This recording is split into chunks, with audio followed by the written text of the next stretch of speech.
আমি আব্দুল কাইয়ুম রক। আমি কিন্তু একটা রাস্তার ছেলে। আমি রাস্তায় কুকুর বিড়াল নিয়ে কাজ করি। আমি জানি না কখনো এখানে আসবো, বাট আমার কাছে আমি আমার অনেকে আমাকে কম মানুষ চেনে, অ্যানিমেল লাভার অনেক কম।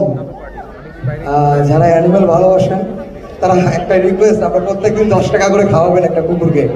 কুকুর কিন্তু রাস্তা সব থেকে অবহেলিত, কুকুরকে কেউ ভালোবাসে না।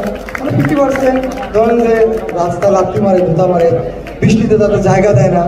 আপনাদের একটা রিকোয়েস্ট, প্লিজ একটা কুকুরকে 10 টাকা খাওয়াবেন পারবেন। Thank you. অবশ্যই অবশ্যই অবশ্যই। I think that was beautiful. Thank you so much.